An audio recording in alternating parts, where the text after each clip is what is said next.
Guillermo Díaz, es antiguo parlamentario del Grupo Ciudadanos, tiene varios libros, uno de ellos del cual vamos a hacer también un poco una introducción. Es un libro respecto a las batallas en Hollywood, ¿verdad? Ese es el título de Y conociendo a Guillermo, estoy deseando verlo porque tiene un carácter y un humor parecido al mío en explicar las cosas.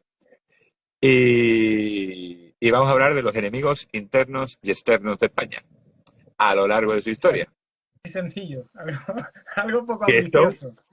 que son unos cuantos. Pero bueno, a ver, Guillermo, yo te voy a soltar una pequeña introducción para empezar. Yo creo que uno de los principales de problemas que tiene España es respecto mismo a los mismos españoles. ¿Por qué? Porque no nos creemos capaces de haber hecho todo lo que hemos hecho. Eso es lo primero. Y porque decimos, hombre, ¿cómo va a haber hecho eso siendo español? Eso es mentira. Yo no he visto ninguna película, ni he visto nada de eso. Eso es mentira. ¿Eso cómo va a ser? Yo creo que ese es que España, uno de los principales problemas que tiene, somos los mismos españoles. Y segundo, nosotros somos la excusa, que no culpable, de los males de muchísima gente. ¿Qué te parece a ti eso? Bueno, yo creo que es un fenómeno complejo. Creo que España tiene, en España se da una circunstancia que no se da en otros países que han tenido imperios, ¿vale? Es normal que los países que han sido imperiales tengan un rechazo por parte de, bueno, de los países colindantes, de los enemigos ancestrales. Es normal, por ejemplo, todo el mundo conoce la fobia a Estados Unidos. Hay mucha fobia hacia Estados Unidos hoy en día. Pues determinadas ideologías políticas, en muchos países de América del Sur, Rusia tiene la imperiofobia estadounidense, que es lógica, que emerge cuando un imperio ejerce su poder y amenaza, o otros se sienten amenazados. Rusia, que tuvo su imperio también sufrió su rusofobia. Inglaterra, que no tuvo un imperio en sentido estricto porque no hacía provincias a los territorios, pero es verdad que también hubo una fobia a Rusia y Roma, por supuesto, el Imperio Romano tenía muchísimos enemigos de todo tipo y había propaganda contra el Imperio Romano y todo esto.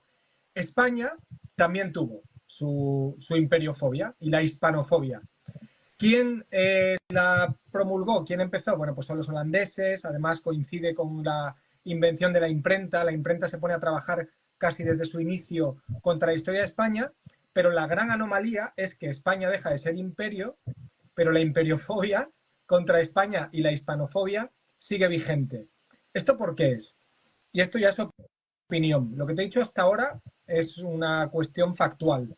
Pero mi opinión, ¿cuál es? Mi opinión es que hay muchos países que alcanzan su independencia y no consiguen las cotas de bienestar que habían prometido y entonces culpan al pasado. Ahí están todos los... Bueno, primer dato que vamos a dar hoy interesante. Casi todas las masacres de indígenas que se han producido en países de Sudamérica se han producido siendo estos países independientes ya. ¿Vale? Ahí están los datos. Y otro dato. En todas las guerras de independencia, los indígenas lucharon del lado de la corona española, porque sabían lo que les esperaba si ganaban los criollos que pujaban por la independencia. Bien, por tanto, estos gobiernos y muchos activistas de estos países critican a España o le ponen el San Benito a España o al pasado español para justificar que no han conseguido las cuotas de bienestar que habían prometido. Ahí está y lo voy a decir así de claro, el impresentable de López Obrador, diciendo barbaridades de España permanentemente porque no sabe gobernar. Por otra parte, tenemos a los enemigos ancestrales de España. España competía en materia naval con Inglaterra permanentemente. Francia también fue enemiga de España, pero sobre todo es Inglaterra, porque además España tiene muchos intereses enfrentados con Inglaterra y nadie gana a los ingleses en propaganda. Nadie lo hace mejor. Nadie. Y por último, tenemos además el hecho de que dentro de España los nacionalismos periféricos han utilizado toda esta hispanofobia como propaganda para justificar sus anhelos de secesión de nuestro país. Entonces, han aprovechado, hicieron suya toda esta leyenda negra, escribieron además sus propios relatos y los lanzaron tanto interna como externamente. Hemos pagado con dinero público embajadas que se han dedicado a hacer propaganda antiespañola permanentemente. Y entonces, con todos estos factores, creo que es el hecho diferencial que hace que la hispanofobia siga vigente, aunque el imperio español hace mucho tiempo que se derrumbó como un castillo de naipes. Oye, pues curioso lo que habla siempre de esta gente, de estos partidos independentistas, sobre todo de estos partidos que son tan territoriales ahora mismo, que son primeramente los que se han beneficiado, de hecho, de la parte más oscura del fin del imperio, que es el esclavismo. Es curioso que ahora renuncien y, por ejemplo, tengamos un señor llamado Urtasun, el cual dice textualmente que nosotros heredamos el colonialismo belga. Cuando el colonialismo belga empieza tras lo que son los procesos de independencia que tuvimos nosotros. Porque ellos se anexan el Congo, si no recuerdo bien, desde el Tratado de Berlín, ¿no? Sí, De la Conferencia de Berlín. Sí, de todas formas, Urtasun lo que hace es que sigue unas tesis facilonas, para quien no sabe qué hacer con la responsabilidad que le ha caído. Es un mal ministro de Cultura, es tan malo que han montado una oficina de cultura en Moncloa, le han montado un ministerio paralelo. Eso es muy curioso. Urtasun, cuando habla de la descolonización de los museos, realmente lo que hace es llenar un vacío argumental que tiene, no sabe qué hacer, le pesa al ministerio por todas partes, y habla de descolonizar los museos. Punto número 1. Urtasun es ministro de Cultura, pero ignora una cosa muy importante. España no tuvo colonias. Punto número 1. Urtasun ignora que el centro del imperio español en el siglo XVI no es Madrid, ni Toledo, ni Valladolid. Es México. O sea, el centro neurálgico del imperio español es México. Eso no se da en ningún otro imperio similar en la historia. ¿Por qué? Porque España, a diferencia de lo que hacían otras potencias, en primer lugar, dejaba gente viva donde iba, sino que se lo pregunten a apaches, pies negros, sioux, comanches y toda esta gente si preferían haber sido conquistados por los españoles o como lo fueron por ingleses, holandeses y lo demás, ¿no? O que lo pregunten en la India y lo que sangró por su independencia, o que lo pregunten en el Congo, o que lo pregunten en Australia, que los aborígenes australianos eran flora y fauna hasta los años 60 del siglo pasado, en la Constitución australiana. Flora y fauna. Hay leyes que protegen a los indígenas, leyes españolas del siglo XVI. Pues en el siglo XX Australia todavía consideraba a los aborígenes flora y fauna. Y lo que hicieron con ellos, de alcoholizarlos, machacarlos y tal, y cacerías incluso, no lo voy a comentar. Pero Urtasun... Sí, dime, Javier. No, incluso, es lo que yo siempre... a Isabel la Católica le dieron la misma posibilidad de Australia, le dieron el terra nulli. Isabel la Católica en el siglo XVI renunció a todo eso que Inglaterra no renuncia hasta el siglo XX, que es hacer lo que le diera la gana con los habitantes que había allí en este caso en Australia. Efectivamente. Bueno, pues... que, es más, dijo Isabel la Católica, dice, no hay ni príncipe, ni papa, ni rey que me diga a mí que lo que vivan allí no son personas.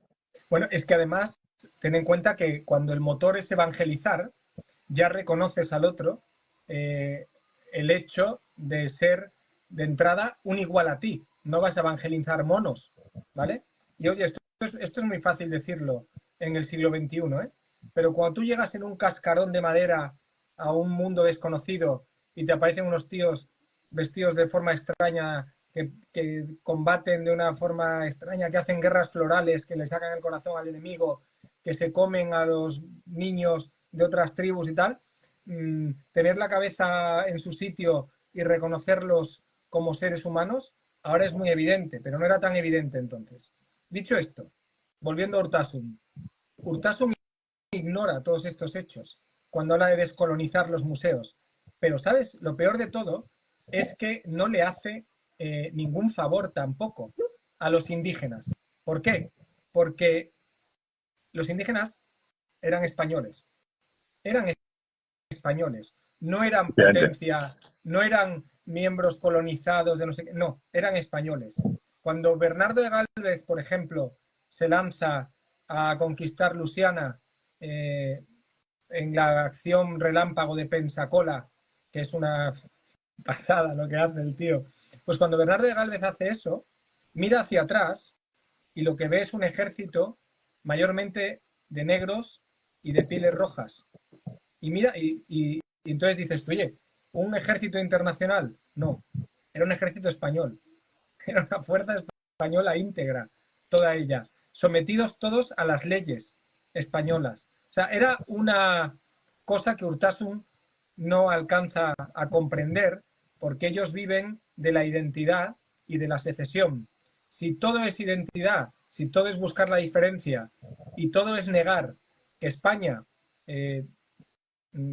hacía ciudadanos españoles automáticamente y provincias españolas todos los territorios que incorporaban a la corona y no les daban el trato de colonias, ni había un tratado diferencial. Oye, en las Cortes de Cádiz, cuando la Constitución habla de los territorios de ultramar y de los diputados de ultramar. Es decir, permanentemente España, cuando se extiende, lo que extiende es España.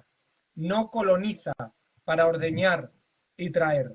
Hasta el punto de, como os digo, en el siglo XVI, México es el centro del imperio español. Económicamente, a nivel de población y a nivel estratégico, es México. Es que desde que se toma Tenochtitlan, que después es México, es la ciudad más grande del imperio hasta que deja de ser española. Efectivamente. Es que, vamos a ver, a ver, yo tampoco voy a hacer leyenda rosa aquí, ¿eh? Quiero decir, aquí no se conquistaba.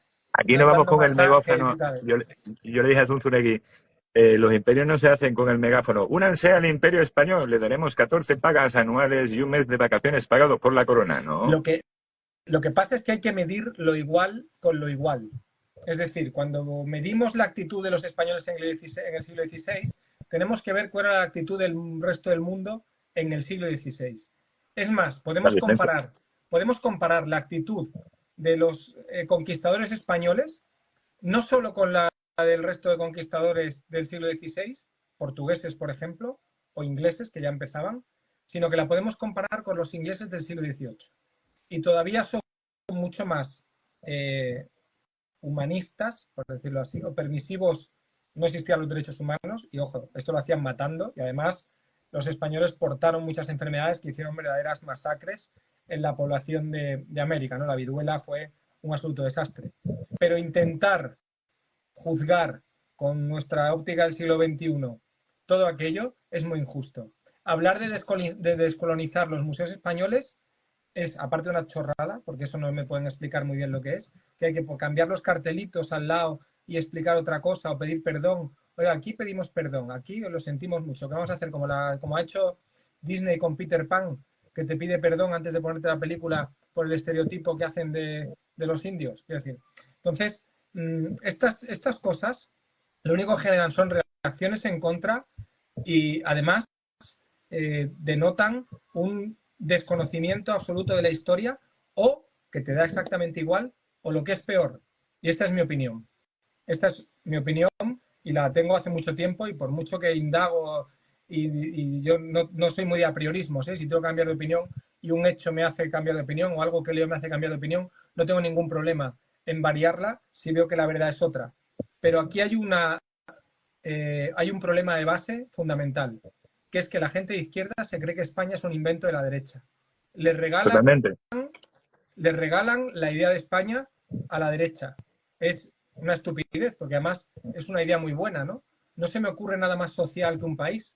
O sea, pagar entre todos una sanidad, pagar entre todos una educación, pagar entre todos un ejército, una justicia, pagar entre todos un sostén de unos derechos, garantizarnos entre todos.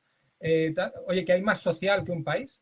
Hombre, si hubiera una izquierda menos basada en la identidad, menos basada en intentar atender a este microcolectivo, a este otro microcolectivo, a esas minorías hipermovilizadas que están permanentemente silenciando a la gran mayoría que tiene otros problemas distintos y mucho más importantes, si estuvieran más pendientes de esto, quizás se darían cuenta de que España es una idea estupenda, de que España no es idea de Franco, de que España no es ni siquiera una idea de los Reyes Católicos, que por cierto no eran ni de derechas ni de izquierdas.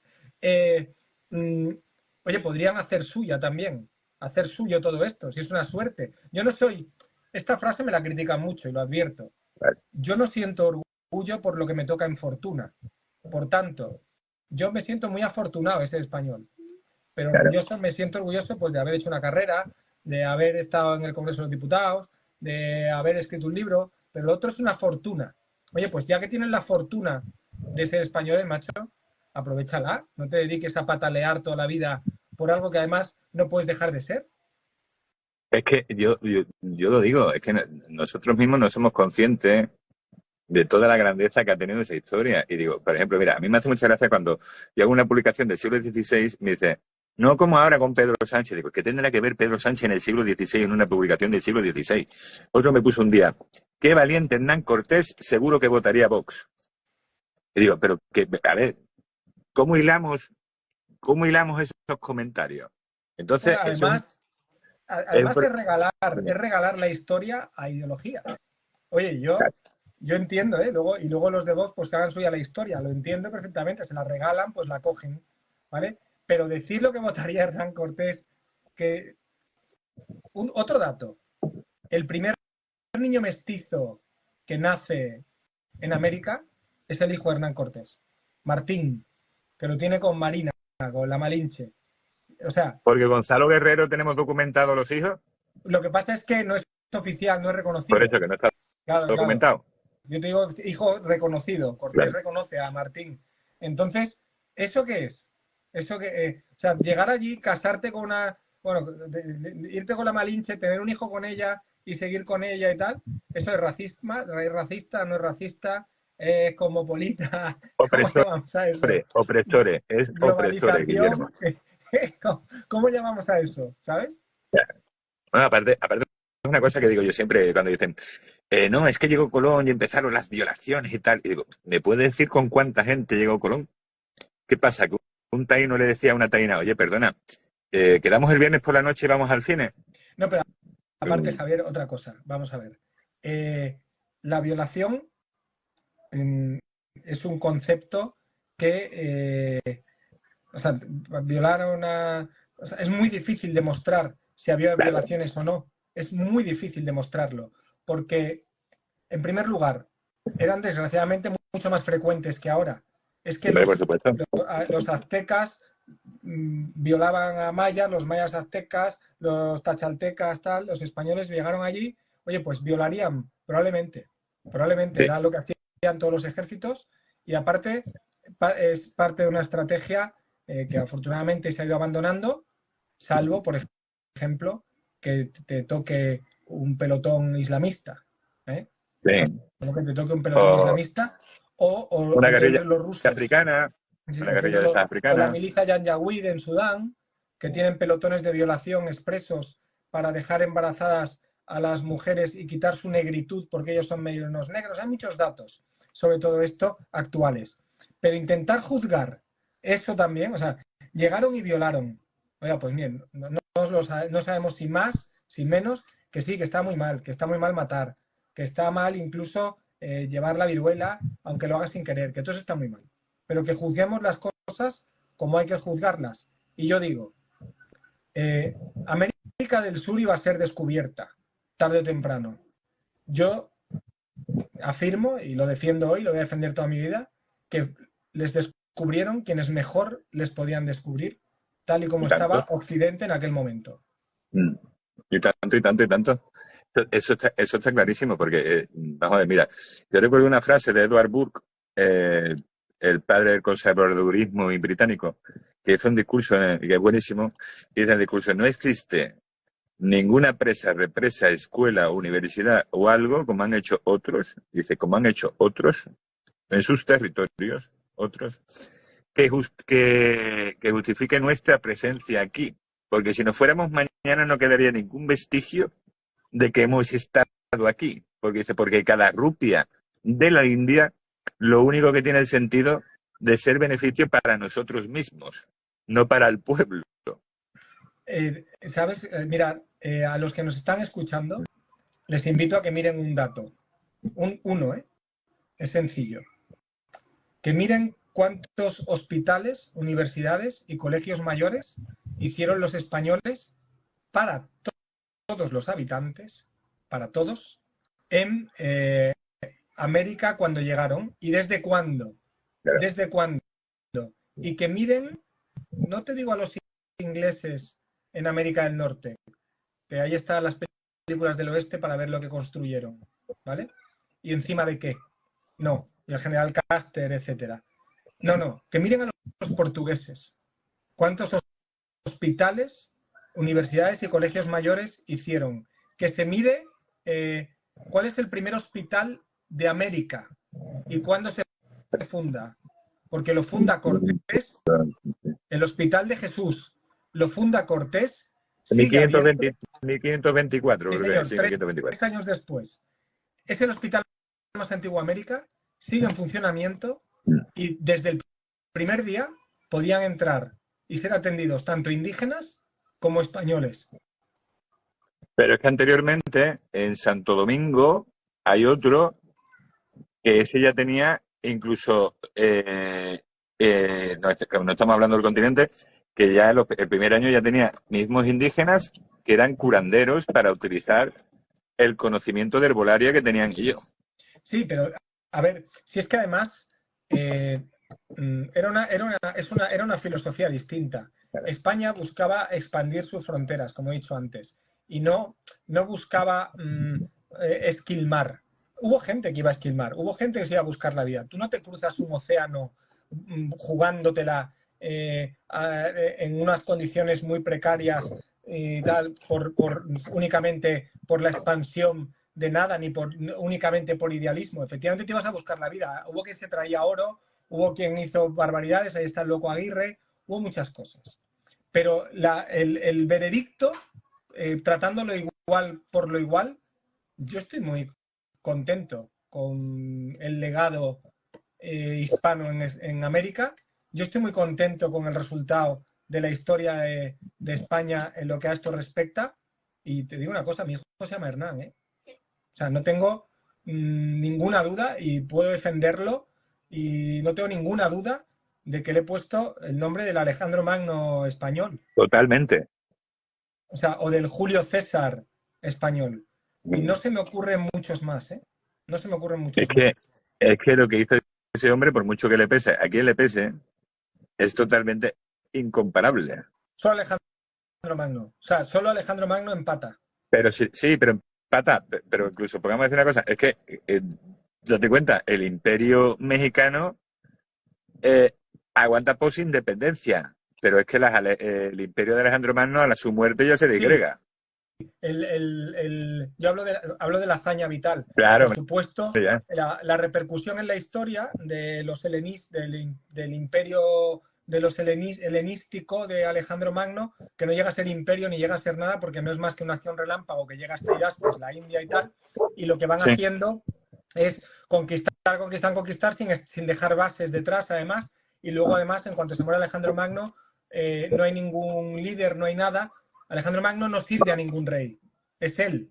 Entonces muere él, se disgrega todo y se reparte todo en los diáconos y se va todo a freír monas. Ptolomeo a Egipto, los Seleucidas se quedan con la zona, bueno, todo el Seleuco, o sea, Seleuco y los suyos, o sea, se va todo a freír monas.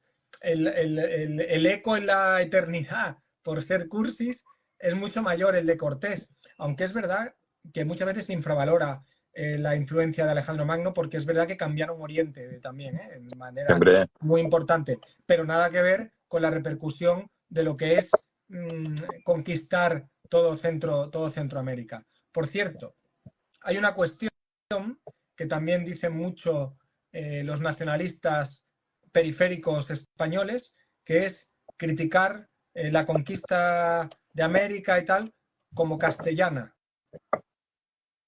Como castellana. Que se miren la lista de apellidos vascos, sobre todo, que iban en esos barcos. Que la miren.